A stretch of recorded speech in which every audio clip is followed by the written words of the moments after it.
नमस्कार। जय गौ माता, वंदे मातरम। मित्रों, मैं डॉक्टर वी के भारद्वाज ज्योतिर्मय गौमरी संस्थान में आपका हार्दिक स्वागत करता हूं। मित्रों, कभी आपने सोचा है कि हम बीमार क्यों पड़ते हैं, हम रोगग्रस्त क्यों होते हैं? और कभी आपने ये सोचा है कि जो हमारे आसपास चराचर जीव जगत हैं, पशु पक्षी, जो आपको दिखता है, वन्य प्राणी, ये कभी बीमार नहीं पड़ते? उनके लिए कभी कोई डॉक्टर नहीं, कोई हॉस्पिटल नहीं, कोई मेडिसिन नहीं, और उनकी ज़िंदगी इस तरह से चलती रहती है। और जिन जिन पशु पक्षियों को हमने पालतू जीव बनाया, वो बीमार पड़ रहे हैं। सोचने का विषय है।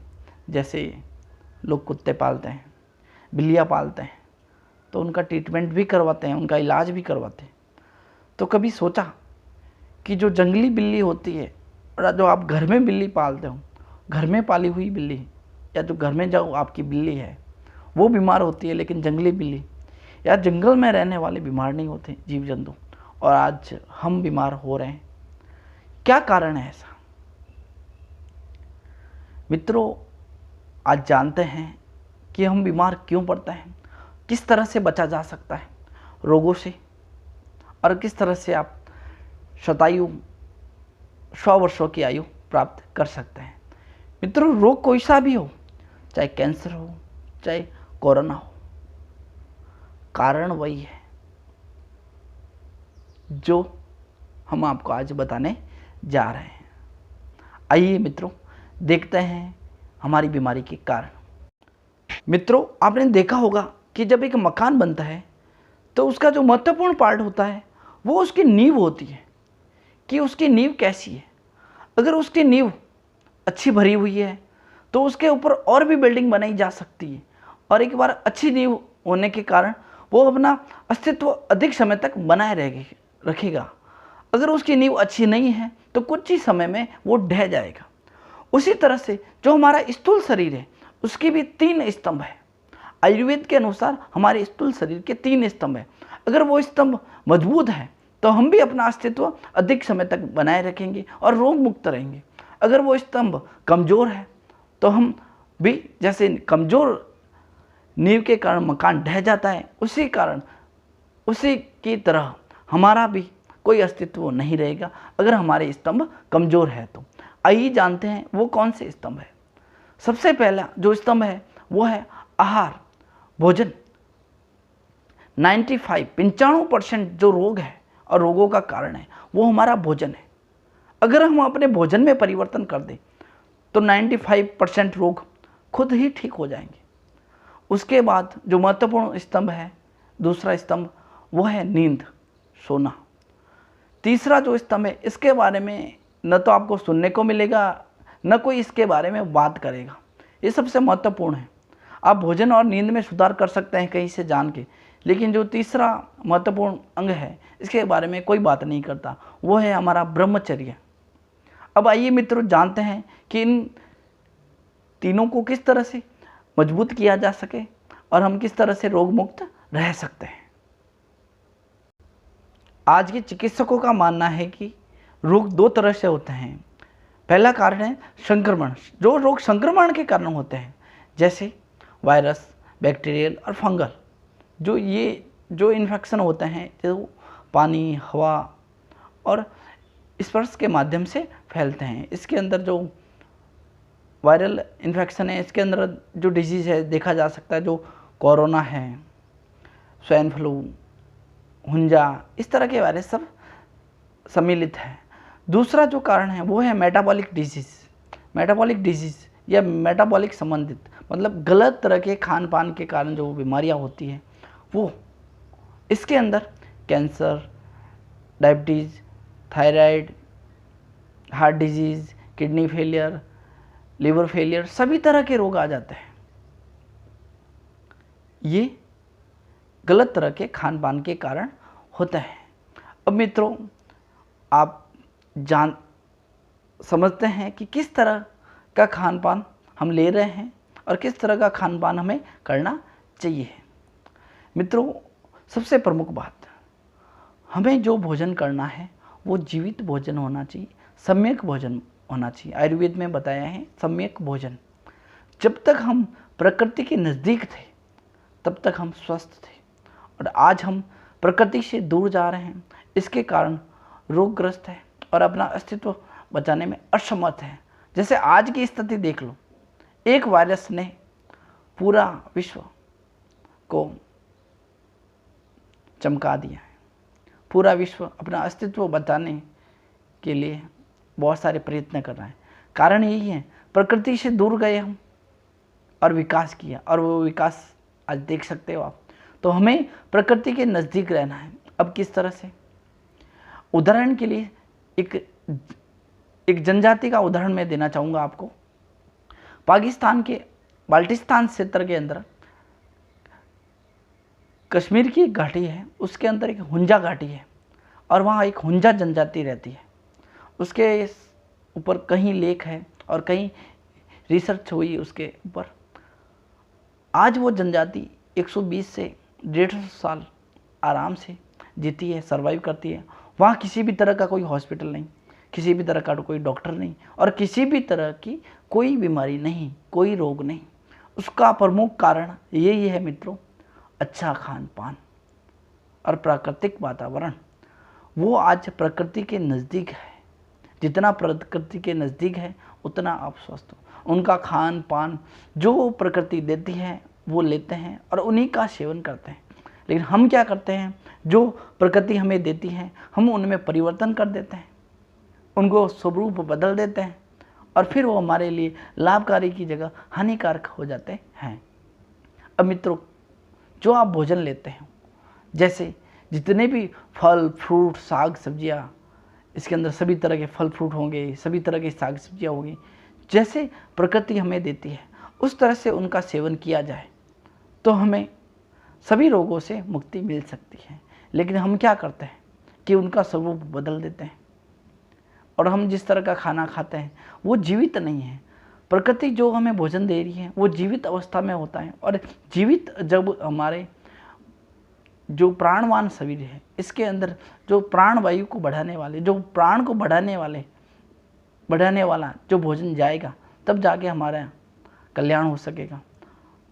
जो कच्चा खान पान है जैसे टमाटर, खीरा, ककड़ी, फल फ्रूट वेजिटेबल्स, उनको उसी अवस्था में हमें सेवन करना है, न कि पका के। पकने के बाद उनके प्राण नहीं रहते हैं, और बिना प्राण वाला भोजन हमारे शरीर में कार्बन को बढ़ाता है, और हमारी जो क्षमता है, आज की जो मानव की क्षमता है, उसके शरीर में ऑक्सीजन लेवल ऑलरेडी कम है, और उस तरह के भोजन का सेवन कर रहे हैं। Pizza, burger, packing food, refined food, packing पेय, इनका सेवन करने से कार्बन और बढ़ रहा है, ऑक्सीजन की और कमी हो रही है, और रोगग्रस्त हो रहे हैं। सभी रोगों का यही कारण है। हमें जो मूलभूत बदलाव करना है वो वही करना है कि जैसा प्रकृति दे रही है वैसा हमें सेवन करना है। जितना हम बिना बदलाव किए भोजन करेंगे उतने हम स्वस्थ रहेंगे, रोगों से दूर रहेंगे। जो हुंजा जनजाति है वो वही करती है, कोई बदलाव नहीं, खाना पकाना, जो दिया वो खाया, नदियों का पानी पिया और स्वस्थ है। कोई आरओ नहीं, कोई फिल्टर नहीं, और 120 और 150 साल जी रहे। और आज इतनी सुविधा होने के कारण भी हम इतना नहीं जी पाते हैं। क्या कारण? यही कारण है कि हम जहर घोल रहे हैं अपने जीवन में, और हमें ये जहर घोलना बंद करना होगा। नहीं तो आज हमारा अस्तित्व खतरे में है, और कल हो सकता है कि इससे खतरनाक वायरस आए और हमारा अस्तित्व ना रहे। तो सबसे महत्वपूर्ण है भोजन में परिवर्तन। मित्रों, दूसरा जो स्तंभ है वो है निद्रा। नींद हमारे शरीर के लिए अत्यंत आवश्यक है। जब भी हम नींद लेके उठते हैं तो हम फ्रेशनेस फील करते हैं, तरोताज़ा महसूस करते हैं, और जब हम नींद लेते हैं तो हमारी कोशिका है, हमारा सेल रिबिल्ड हो रहा होता है, नवनिर्माण हो रहा होता है, और जब भी नींद लेके उठते हैं तो एक अच्छी फीलिंग होती है हमारे साथ। लेकिन अभी ऐसा हो रहा है कि लोग स्ट्रेस, टेंशन, तनाव के कारण अच्छे से नींद नहीं ले पाते। उसे हम तंद्रा कहेंगे कि किसी न किसी समस्या के बारे में वो सोचते रहते हैं। लोभ लालच इतना बढ़ गया है जिसके कारण से उन्हें नींद प्रॉपर नहीं ले पाते हैं, उसको हम तंद्रा कहेंगे। तंद्रा के कारण उनको कई सारी बीमारियां हो जाती हैं। उसमें सबसे प्रमुख बीमारी है नींद की कमी के कारण, अच्छे से नींद नहीं लेने के कारण, वो है मानसिक रोग। मानसिक रोगों का उत्पत्ति स्थान है सही नींद ना ले पाना। जब हम नींद लेते हैं तो स्ट्रेस टेंशन स्वतः ही कम हो जाता है, तनाव कम हो जाता है। लेकिन तनाव ज़्यादा होने के कारण या नींद सही नहीं ले पाने के कारण स्ट्रेस बढ़ जाता है, जिसके कारण व्यक्ति मानसिक रोगों से पीड़ित हो जाता है।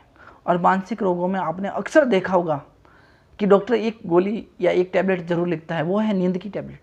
क्यों लिखता है नींद की टैबलेट? जिससे व्यक्ति ज़्यादा से ज़्यादा सोए और अच्छी स्थिति को प्राप्त हो। तो अगर आप सही से नहीं सो रहे हो तो आपको भी मानसिक रोगों का शिकार होना पड़ सकता है। और स्ट्रेस एक प्रमुख बीमारी का कारण है, वो है कैंसर और भी अनेक जो घातक बीमारियाँ, मेटाबॉलिक डिजीज़ है, उसका प्रमुख कारण है स्ट्रेस। तो आपको स्ट्रेस फ्री रहना है और किसी भी तरह की तंद्रा नहीं लेनी है। आपको हमेशा निंद्रा लेनी है, समय पे सोना है, समय पे उठना है और अच्छे से बिना टेंशन बिना तनाव मुक्त नींद लेनी है, जिससे आपकी रोग प्रतिरोधक क्षमता भी अच्छी रहेगी। मित्रों, ब्रह्मचर्य पहले हमारे जीवन को 4 भागों में बांटा गया था। ब्रह्मचर्य आश्रम, गृहस्थ आश्रम, वानप्रस्थ आश्रम, संन्यास आश्रम। ब्रह्मचर्य आश्रम में क्या होता था मित्रों कि पहले के समय में गुरुकुल व्यवस्थाएं थी, जिसके अंदर इसका पालन करवाया जाता था। और ये आश्रम गुरुकुल के अंदर ही शिक्षा पद्धति और शिक्षा ग्रहण करता था बालक। किस तरह से? जब बालक 7 से 8 वर्ष का होता था उसे ब्रह्मचर्य आश्रम में भेज दिया जाता था, मतलब गुरुकुल भेज दिया जाता था। वो अपनी शिक्षा पूर्ण करता था 25 वर्ष की आयु में। जब तक इसका ब्रह्मचर्य आश्रम पूर्ण हो जाता था फिर वो गृहस्थ आश्रम में प्रवेश करता था। अब मित्रों, गुरुकुल व्यवस्थाएं खत्म हो गई, उसकी जगह पश्चिमी स्कूलों और कॉलेजों ने ले ली, जो पश्चिमी संस्कृति के प्रचारक हैं। जो शिक्षण संस्थान हैं वो आग में घी डालने का काम कर रहे हैं और पश्चिमी संस्कृति भारत में इतनी लिप्त हो गई है कि उनका खाना पीना और पहनावा सब कुछ भूल चुका है। आज भारत अपनी संस्कृति भूल चुका है और आज पश्चिमी संस्कृति की चादर ओढ़े बैठा है और अपना अस्तित्व नहीं बचा सकता। इसी कारण से हम अपना अस्तित्व बचाने के लिए असमर्थ है और आज इतनी दयनीय स्थिति हो चुकी है हमारी कि जो नव युवा हैं वो बहुत ही कमज़ोर और लाचार होता जा रहा है। कैसे मित्रों? ब्रह्मचर्य आश्रम में 8 तरह की जो काम क्रीड़ाएं हैं उनको करने के लिए मना किया गया है, लेकिन उसी तरह के कार्य आज का युवा करता है, जिस कारण से उसकी नींव कमज़ोर हो जाती है। किस तरह की काम क्रीड़ाएं, आइए जानते हैं। स्मरण, लड़का हो या लड़की अपने विपरीत योनि के साथी के बारे में विचार। दूसरा है श्रवण, अश्लील काम वासनाओं को बढ़ाने वाले संगीत एवं वार्ता को सुनना। तीसरा है कीर्तन, अश्लील गीत एवं वार्ता को सुनना। चौथा है केली, आँखों से गलत एवं कामुकता भरे इशारे करना। 5वां है प्रेक्षण, कामुकता भरे दृश्य देखना या गलत वीडियो देखना, अश्लील वीडियो देखना। 6ठा है गुहा भाषणम, अकेले में अपने विपरीत योनि वाले साथी के साथ कामुकता भरी वार्ता करना। 7वां है श्रृंगार, शादी से पूर्व दूसरों को आकर्षित करने के लिए श्रृंगार करना, जिसे आप आज की भाषा में मेकअप कह सकते हैं। 8वां है क्रिया निवृत्ति, मैथुन। जो मित्रों 8 कार्य जो बताए हैं, निषेध बताए हैं एक बालक के लिए, उसी तरह के कार्य आज का बालक कर रहा है। उसका परिणाम उसको गृहस्थ आश्रम में भुगतना पड़ता है। जो आप देख रहे हो कि भारत के अंदर सबसे ज़्यादा शादी के बाद सेक्स डिसऑर्डर, जो यौन संबंधित रोग है, उसका प्रमुख कारण यही है ब्रह्मचर्य का पालन नहीं करना। और सबसे ज़्यादा नपुंसकता बढ़ती जा रही है। लगभग आप मान के चलो कि 70 से 75% नपुंसकता आ गई है। शादी के बाद उनको दिक्कत होती है और इस कारण से आज हमारे देश में IVF सेंटर बढ़ रहे हैं। क्या कारण है कि IVF सेंटर बढ़ रहे हैं? क्यों आप बच्चा पैदा नहीं कर सकते? क्यों इतने सक्षम नहीं हो?